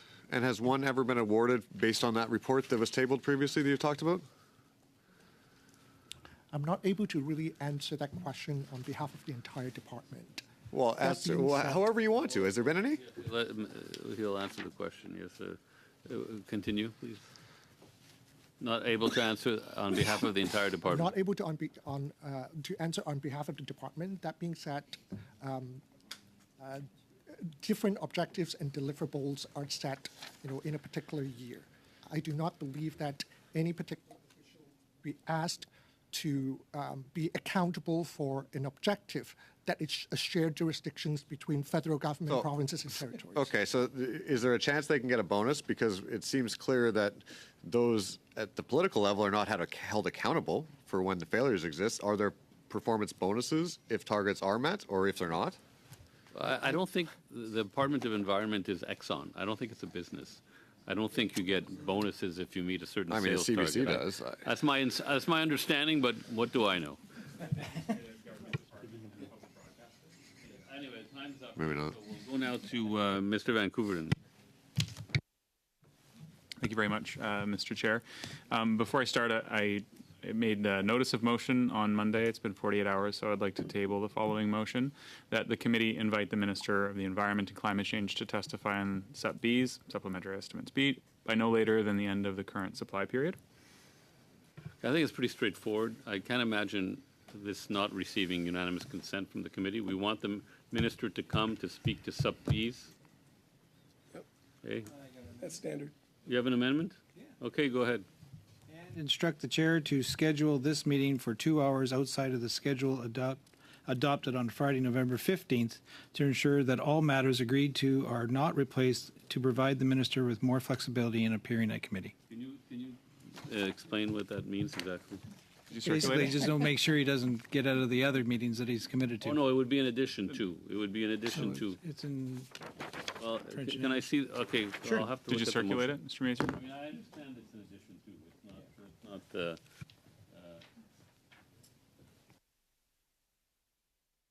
was outside the schedule adopted. Well, the problem with the sub-amendments, excuse me, Commissioner, I apologize, but this is important because we want to look at the sub-Bs. The problem with the wording, I think, is that it basically says we should not have this meeting on a Tuesday or Thursday. The way I read it, outside the schedule adopted on Friday. There's so many moving parts in the schedule right now. I think this, honestly, I think it complicates the matter. In my view, the motion does not suggest that the minister would substitute his appearance on sub-Bs for anything that was in the motion Friday. I just ask the committee to take it on faith that the minister is not going to try to get out of another meeting that he was invited to be at. And I guess just as long as we ensure the resources are around, if something needs to happen, do we even extend meetings? Yeah. Monday, take it on Monday, faith. Wednesday. Take it on good faith here. That the idea is for him to come. It's an additional meeting with the minister. So we get an additional meeting with the minister. Yeah, So if you bonus. don't mind withdrawing the amendment, I think it's pretty clear that he's coming and it's coming an additional time, so it's not to substitute for, yeah, okay, thank you, okay. Where were we now? We were, Mr. Vancouverton, go ahead, it's your turn. Thank you very much, Mr. Chair. Thank you for joining us, officials, Mr. Commissioner. We really appreciate it. Now, repeatedly on this committee, it has been suggested that the United States is lowering its emissions in the absence of any carbon pricing mechanisms, although 12 states that are home to over a quarter of the U.S. population, accounting for a third of U.S. GDP, have active carbon pricing programs, which are successfully reducing emissions. Those states include California, which has a GDP of almost twice as much as Canada, Washington State, and then 11 Northeast states. So would you characterize the diminishing, if there are any diminishing emissions in the United States, if they... Yeah, it actually is this time. I'd just like some clarity on a previous decision of yours regarding the use of members' question time to move a motion. My understanding, my recollection is in the past you had said basically if you move a motion during your time, the remaining time is null and void, not a clock starting and stopping. I understand that, but this was really a quick future business matter. I mean, I'll ask the clerk if I have any room to maneuver on this. If I do, I'm going to take it. But the intent here wasn't to delay the committee. It was just to make sure that we can invite the minister before us to discuss the sub-Bs, because if we don't have a motion, we can't invite him to discuss. So it's, I think, to the advantage of the opposition that we pass this motion, and therefore I don't believe we should take away from Mr. Vancouverton's time, but I will ask the clerk if I'm allowed to do that. So just on that point of order, Mr. Chair, I'll be honest, in good faith, I did it before my question so that I wouldn't be, I could have done 4 minutes and then done the last minute with my motion, and then we would have had an amendment and everything. So I did it with the assumption that I'd be able to do my question afterwards, and it's a short question. The clerk has informed me I have discretion on this, so I'm not going to take away from Mr. Vancouverton's time. Thank you, Mr. Chair. As I was saying, the Conservatives have continually suggested that the United States is lowering their emissions in the absence of any market-based instruments like carbon pricing or cap and trade. However, like I said, 12 states are home to over a quarter of the U.S. population, accounting for a third of GDP. That includes California and 11 western states, as well as Washington and Washington State and others. Would you characterize that as the absence of a carbon tax, the absence of any carbon pricing mechanisms? So there's carbon pricing mechanisms in several states, and it should be recalled that subnational governments in Canada also did. Alberta, British Columbia, and Quebec were well ahead of the federal government in enacting carbon pricing regimes. So that's common to both countries, where in the U.S. states took the initiative and enacted a price on carbon, and in Canada, the early adopters were Alberta, British Columbia, and Quebec, if I recall correctly. Thank you, and Ontario as well with cap and trade. Yeah, I think it was a little later than the other three, and it was short-lived. But yes, Ontario as well. Right. Worth pointing out that it was short-lived because it was canceled by Premier Doug Ford. Other governments have also, taken credit for provincial decisions, like in the case of Ontario for eliminating coal-fired power. How did that have an impact at the time, eliminating coal-fired power from the grid in Ontario, of overall Canadian emissions when a provincial government took initiative? Yes, so we have in our report the exhibit of the overall emissions, Exhibit 7.1. But we can make available the underlying data to show that individual sectors have very different profiles. The electricity sector, including the phase-out of coal-fired generation in certain jurisdictions, had a huge effect on the profile for the electricity sector. It was rising in the 90s like the others, like transportation and oil and gas, but then it turned the corner and came down. It might seem like a simplistic question, but would you recommend that provinces phase out coal in order to reduce our emissions? Well, there's a regulation to that effect, so it's not up to me to recommend policy, but there is a regulation that is supposed to make the attainment of the 90% renewable target in our report 8 attainable, and that's on the books already. Okay, thank you. And your report on the Net Zero Emissions Accountability Act concluded that the pollution cap was facing significant barriers. Would you characterize the Scrap the Cap campaign from the Alberta government and driving around Ottawa with the Quebec trucks with their large illuminated billboards? Would you characterize that as a significant barrier to the cap on pollution in the oil and gas sector? you're asking me how much the ad campaign had in terms of extending the timelines for that? No, just provincial opposition. Oh, okay, yeah. So yeah. what we're calling multi-jurisdictional challenges as opposed to an ad campaign? Yeah, so multi-jurisdictional challenges affected the timelines of several of the measures. However, the federal government does not have to keep consulting until they reach consensus. They do have the constitutional jurisdiction to enact regulations under CEPA and to enact a price on pollution under the Greenhouse Gas Pollution Pricing Act. So consultation shouldn't just keep going forever until consensus is reached. At a certain point, a government has to make a decision. No, I agree with you, Mr. Commissioner, and I don't think there's been a consensus reached. And yet, just recently, we did make an announcement that we were putting in place the cap on pollution. So would you then say that you believe our government's announcement changes that assessment of the hurdle that we were faced with months and years ago with respect to the implementation of the cap on pollution in the oil and gas sector? It doesn't change our conclusion because our report was based on the projection that emissions cap would come in 2025, and that's still currently the plan. We're saying that is slower than was anticipated when it was announced in 2021. So it is behind schedule. It's now on schedule for the updated behind schedule, if you know what I mean. You know, we one thing that we didn't really address in this meeting is that in 2021, our government put in place a far more ambitious target of reducing our emissions by 40 to 45% rather than the previously ordained 30%. And one of my colleagues from the Conservative Party suggested that when I said we have already far exceeded with our projections being at 36%, that's what I was referring to. We still have work to do in order to get to 40 to 44%, 40 to 45%. 4% is what our calculations indicate. We need more measures to lower our emissions. We need more provincial involvement and engagement on this. We need every jurisdiction to actively lower their emissions. Would you agree with those characterizations? Quick answer. Simple yes, no. I can't remember all the characterizations right off the bat, but we do need more measures, and it's not just 4% between 36 and 40 because the 36 may be overly optimistic. You probably need a little bit more than 4%. Madame Posey. Oui, je vais laisser mon temps de parole. I'd like to give my speaking time to Elizabeth May. Ma chère collègue, Madame Posey. My dear colleague, thank you, and thank you, officials, for being here. On law, and just quickly look at whether the way we structured Bill C-12 in the Net Zero Accountability Act is part of the problem. This goes back to Taylor's point about timelines. So if this is outside of anything you've studied, just stop me cold, but there are about 60 countries around the world with climate accountability acts. The most successful, I think, was probably, I would say, was the first, which was the UK, which brought in the Climate Accountability Act in 2008, where its first milestone year was 5 years later for 2013. There's milestone years, there's the same thing, 5 years from bringing it in. New Zealand, 5 years from bringing it in. Ireland, 5 years from bringing it in. Germany. I think we're the only country around the world that put our first milestone year so far out for when we brought the legislation in.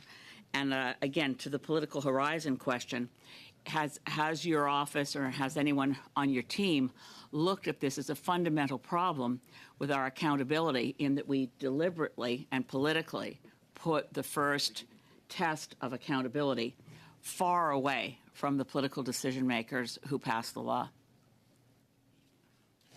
So we take our direction from Parliament, and it's up to parliamentarians like yourselves to choose collectively what is in a new piece of legislation and so on.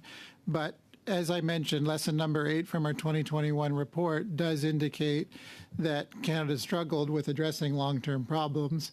I've given one example, actually from the UK, although I didn't mention it was from the UK in terms of carbon budgeting, and to bring a long-term problem into an annual deliverable. That's one example. Whether it's said in legislation or not is a question for parliamentarians, but creating yearly targets, whether it's by sector or globally, is one option.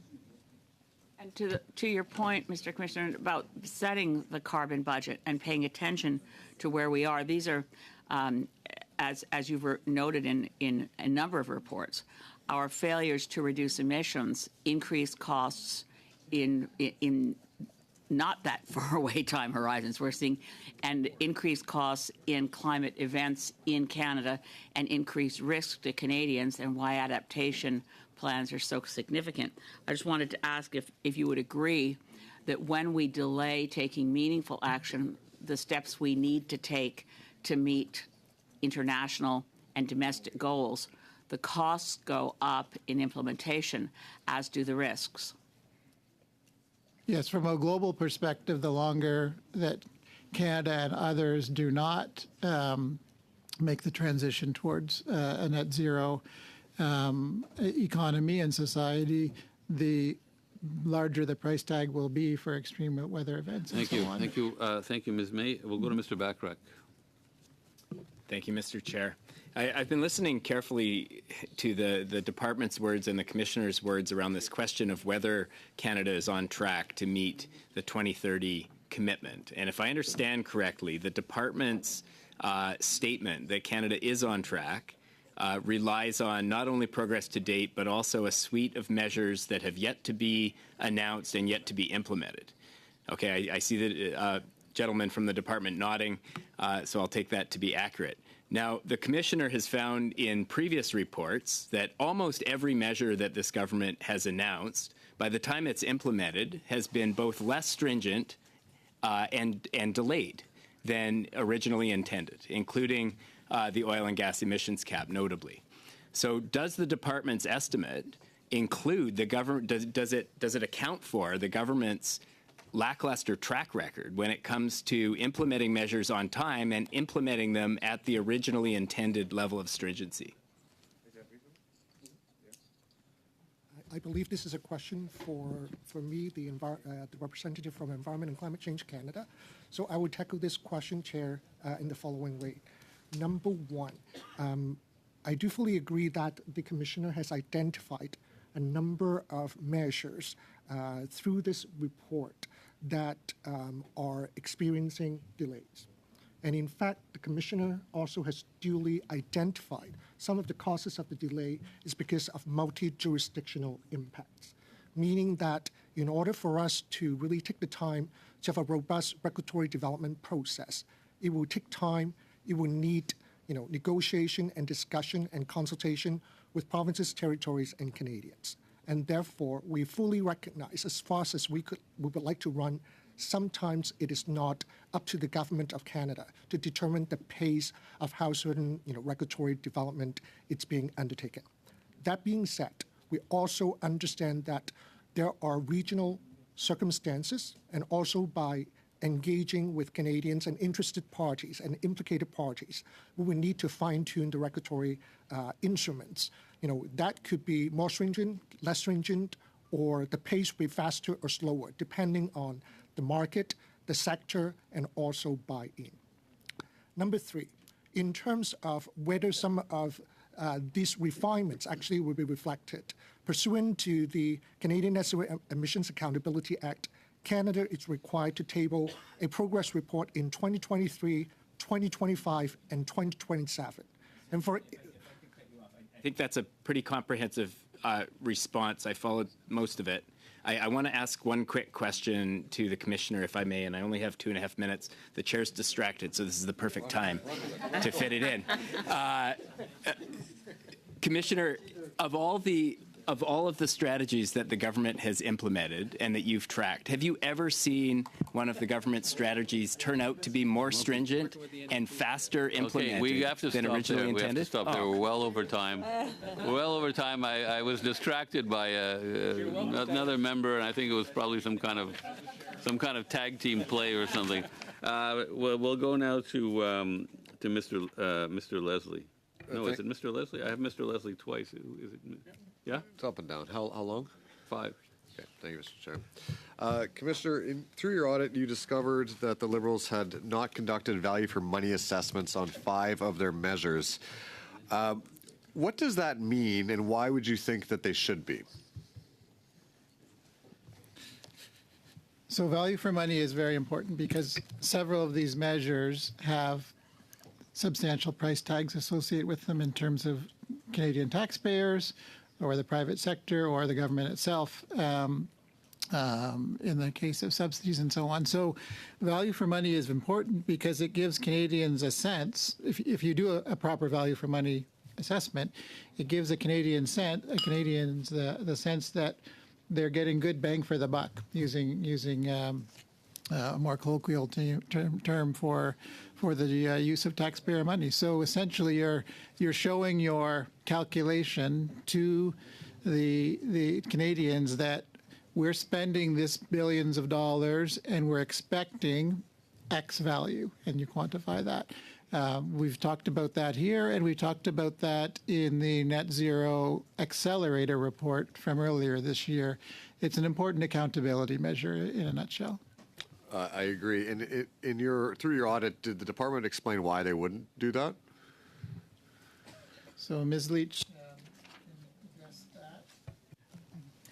Yes, thank you. There's a good explanation for that. We had made a recommendation, so recommendation 7.34, that the government establish a government-wide approach and guidance for value for money assessments. And the Department, Environment Climate Change Canada, had only partially agreed with that. And the reason that they stated that, the value in federal decision-making is very multifaceted. It includes things like society, culture, health, Indigenous, territorial relations, that are outside the remit of ECC. So there are many things that are important besides money. Sure. Thank you.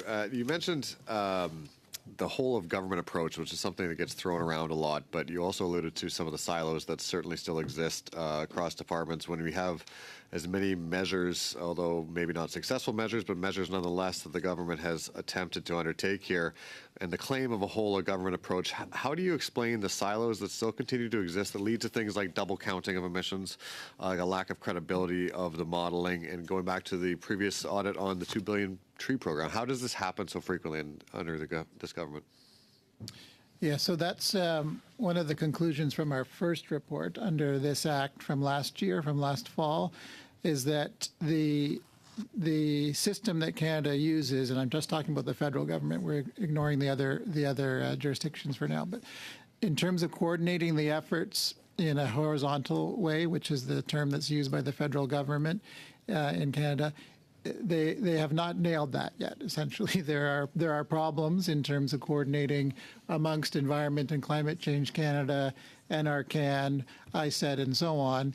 And without there being a central agency or a central approach to this, you have the potential for, and in actual fact, double counting and even sometimes cases of working at cross purposes. So our recommendations from our first report last fall, if implemented, could help address that very important problem in terms of siloed approaches at the federal government level.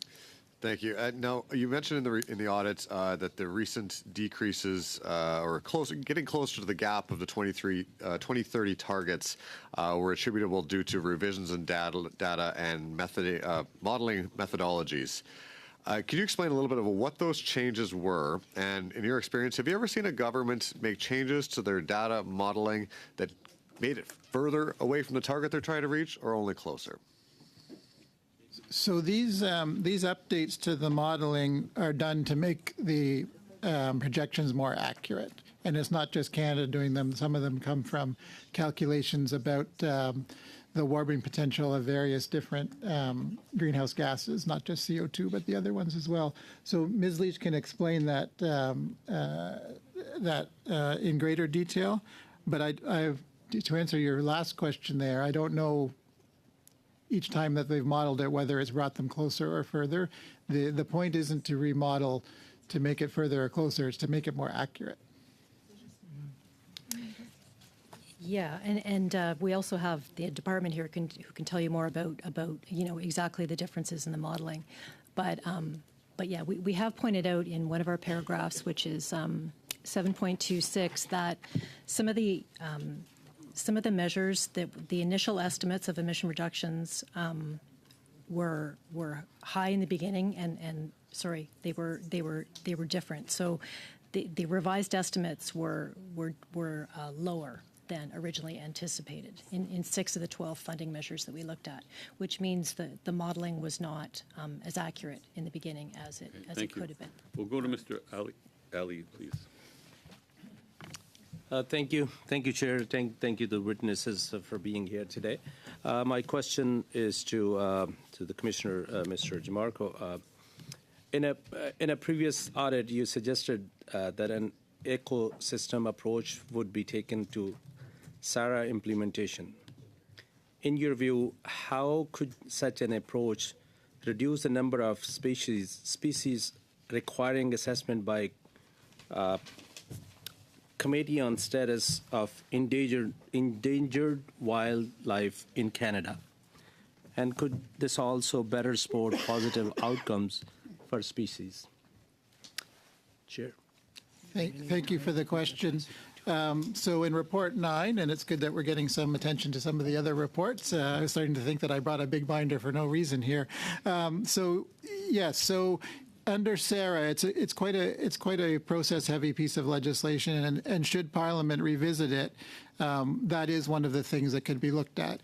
Is instead of going through all of the thousands of species one by one in Canada, from status assessment to listing to management planning to recovery implementation to monitoring and evaluation, they could consider designating endangered ecosystems, endangered habitats, and capture all of the species within that habitat all at once and do an integrated approach. At this stage, under the way SARA is written, the multi-species approach is just done at the end as an option in recovery, but it could be, if the Act is revisited, it could be done all the way through assessment, listing, management planning, recovery, and monitoring. Thank you. Chair, rest of the time I'll share with me. Thanks, Mr. Ali.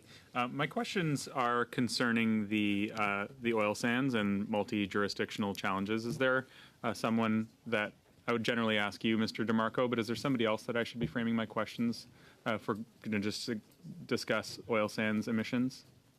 Well, the department is here, so if you have specific questions about that sector, they could assist. I'll ask my questions to both the department and to you. In 2022, oil sands emissions in Alberta were around 87 megatons. That was more than double since 2006, when they were around 41.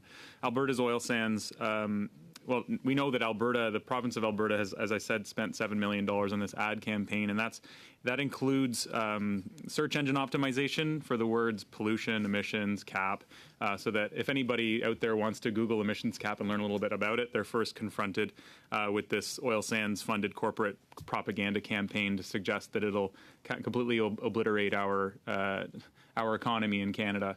We know that energy, oil and gas, and energy is worth about 5% of our GDP, but accounts for 31% of our emissions. And the suggestion that the Alberta government is making is that they have set, or would like to set, a cap on emissions just for the oil sands, but they'd like to set it above where they're currently at. So they don't want to commit to any reductions. They want to create space for more oil sands emissions, and they'd like to set that at 100 megatons, which with our goals, if we're to achieve our 40% reduction by 2030, the oil sands would account for more than 20% of Canada's emissions overall.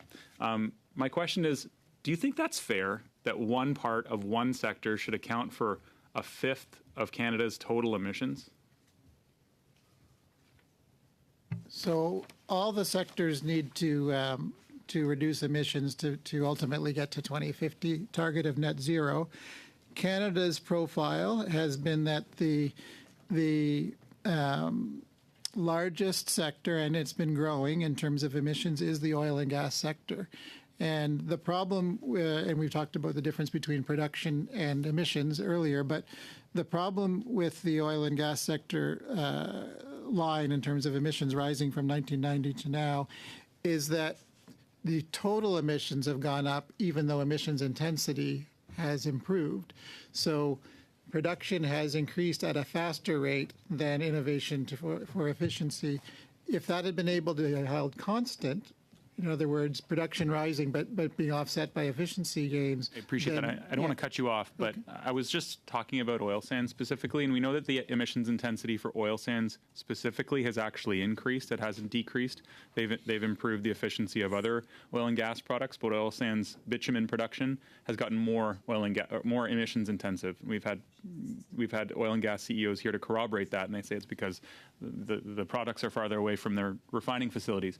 So to be clear, though, and I could broaden my question over to the department, is it possible to achieve our targets of lowering our emissions and mitigating climate change and playing a strong leadership role in the world and demonstrating that oil and gas producing nations can be leaders on the world stage in doing climate action if the Alberta government and the oil sands sector is not willing to reduce their emissions but are setting targets that allow them to do a 15% increase from here on in?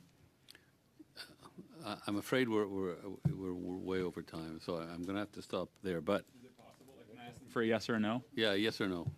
The only thing I can say is the emission reduction plan tackles all the sectors: oil and gas, transport, buildings, heavy industry, agriculture, electricity, and waste.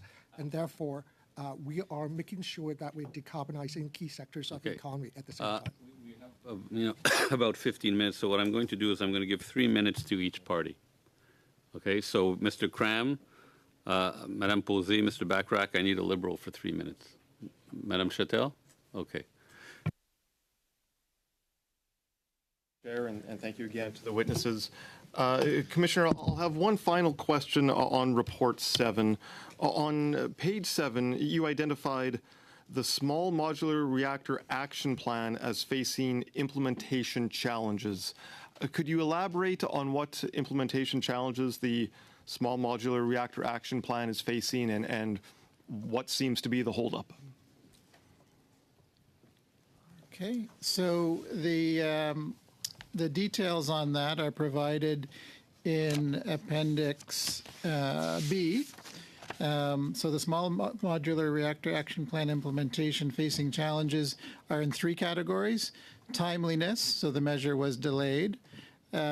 Expected emissions avoided, there had been no assessment of the expected emissions avoided for this measure, as we've heard earlier, and there had not been an assessment of value for money. So it faced all 3 of those types of challenges in our detailed analysis, which is found in Appendix B. Okay.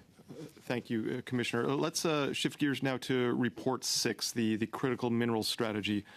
How many critical minerals mining permits have been issued since the launch of the critical minerals strategy? I certainly don't know that answer. The answer to that, I'm not sure if you would know. No, probably the department would be the best. I would say NRCan would be the best source of information on that. But of course, permits are mostly provincial or territorial, not federal. So keep that in mind as well. Okay, and to the best of, I'm sorry, do any of the department officials want to take that? That is actually correct. It's mainly on the provincial level that the permits would be issued. We have, for example, fisheries permit that could be issued. We have explosive permits that could be issued. So for those, absolutely, we could provide you with those. But provinces have territories have main responsibilities when it comes to mining. Okay, but does that include uranium mining? I believe uranium mining is federally permitted, is it not?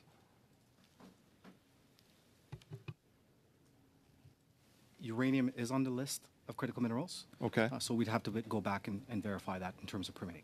Okay, if you could provide that answer in writing, I would appreciate it. Let's see. In your assessment of the critical mineral strategy, did you review how Canada's regulatory approval timelines compare to our international competitors? I don't believe we did a comparison in terms of the timelines for approval. And of course, that would even change by province and territory because there is no one timeline for approving a mine in Canada. It's the main, as we just heard, the main permitting authorities are provinces and territories. So there would be many different timelines depending on the jurisdiction. And Mr. Chair, how am I doing for time? Pretty much up. Okay. Okay, thank you. Thank you, Chair.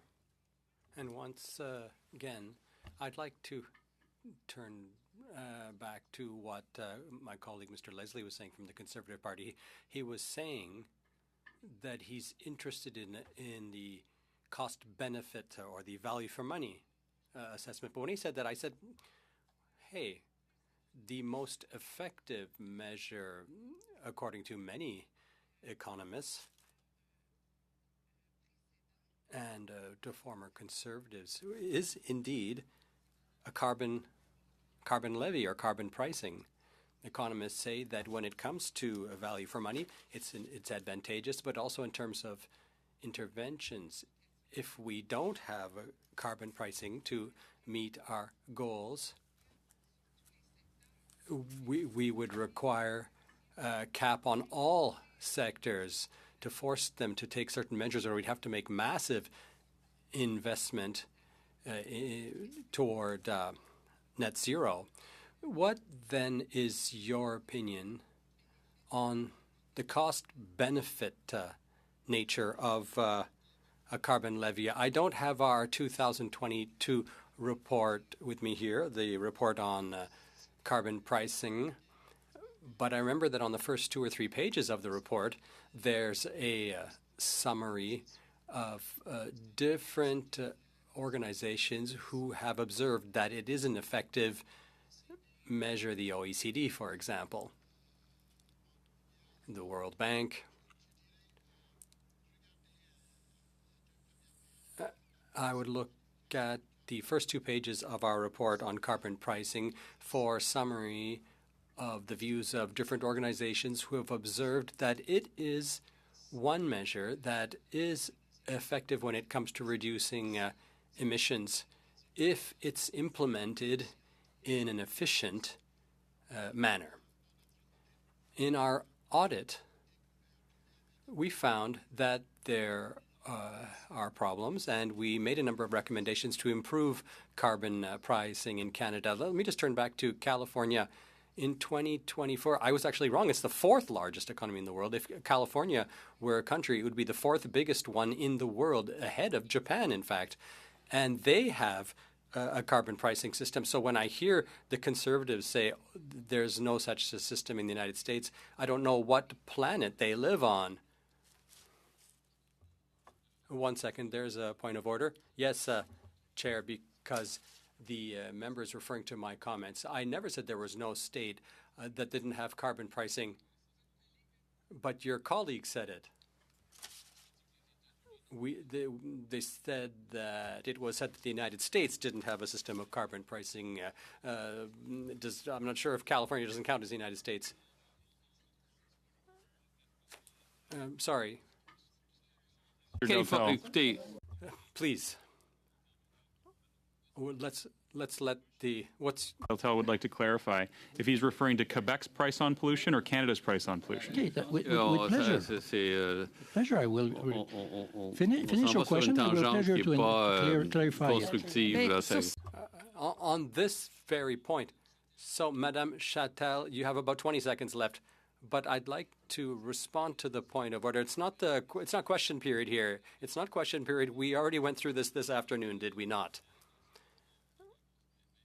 You have about 20 seconds left for any final statements or observations you'd like to make. Thank you, Chair.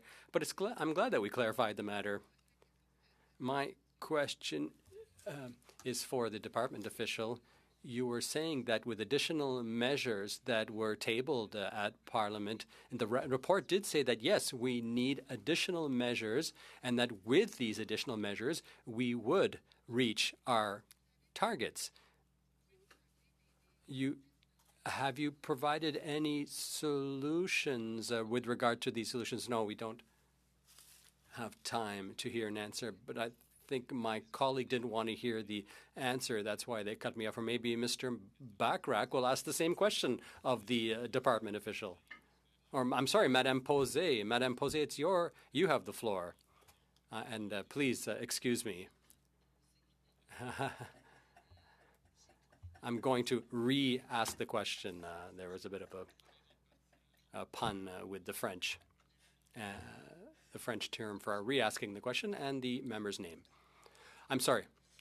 When it comes to the small modular reactors were designed in such a way as to service the oil sands industry. But there's another question along the same lines. It's the regulation when it comes to clean energy. There are a number of exemptions, many of extensions, many escape clauses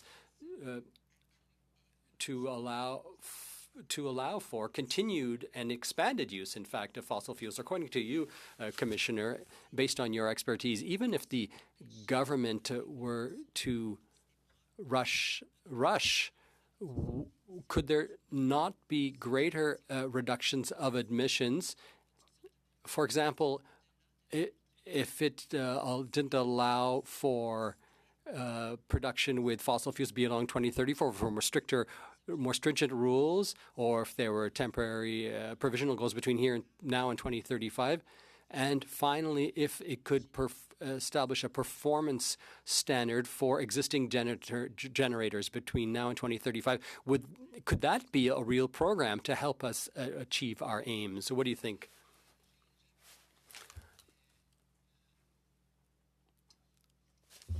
So I have to assess the current requirements and not new ones that might be added in future. And what I would say is that in report number 8, we looked at the 90% target for energy production from renewable and non-emitting sources, and with a 100% long-term goal. So in the federal strategy on sustainable development, there is a 100% a long-term goal when it comes to energy production. And in spite of all the loopholes that exist, well, you'd have to ask the department that question.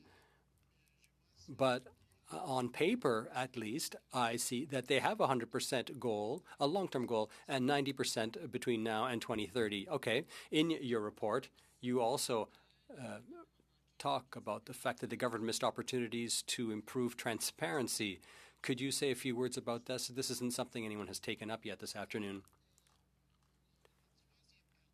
The third part of our report in line on the Net Zero Accountability Act, we looked at the 2023 Canada's Progress Report from December 2023. We observed that they could improve transparency. That's a term we use not only this year, but also in the past. That the Government of Canada and Environment and Climate Change Canada could indeed enhance the transparency of their progress report, of their modeling, of their forecasts as well.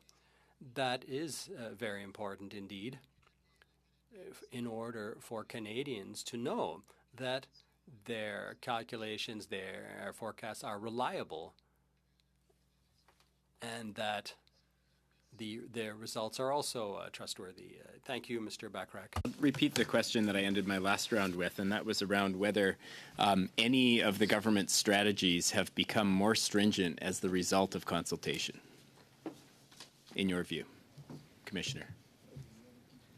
I think the department would have a better sense of how they've changed their. Do you mean by strategies their measures?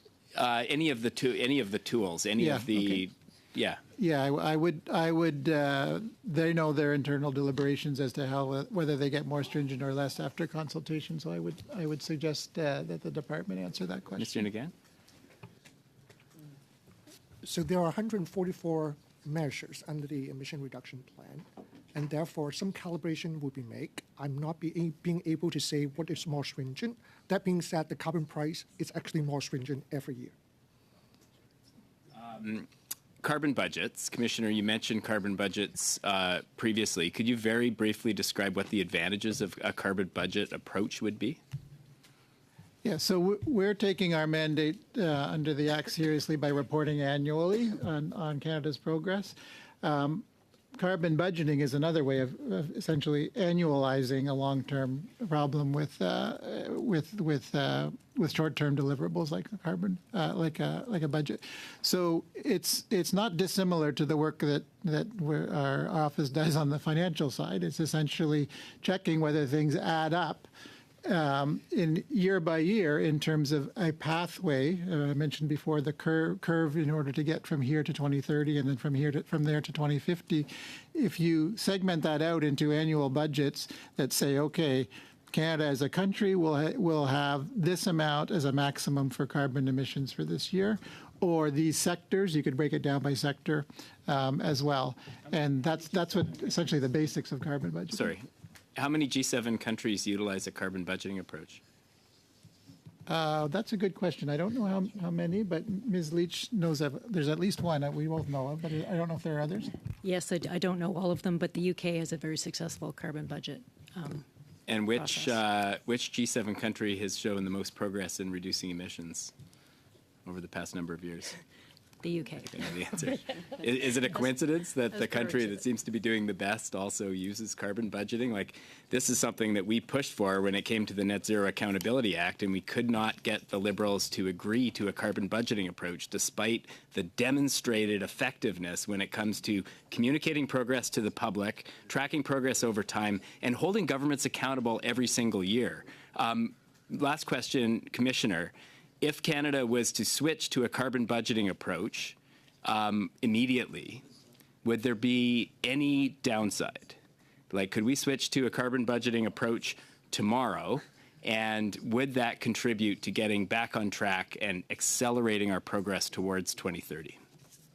Well, the choice of tools is up to the government, and if it's in legislation, also up to parliamentarians in terms of that choice. But yeah, we've certainly mentioned it in a previous report because it does have the attractiveness of improving the chances of meeting a target by having that annual accountability. And I believe, if I'm not mistaken, that the UK not only sets budgets, but I believe they've actually met their budget the last 3 times in a row. Merci beaucoup. Ça termine notre. Thank you. That brings an end to our meeting. Thank you, Commissioner. It's always a pleasure to meet you here. If I'm not mistaken, we'll be meeting you here once again before the holiday season to talk about the carbon emissions reduction policies of the government. And so it will be with great delight that we will welcome you back here. And we always like to hear your encouragement as well when it comes to meeting our targets. And that brings an end to today's meeting, and we'll meet again on Monday. Thank you.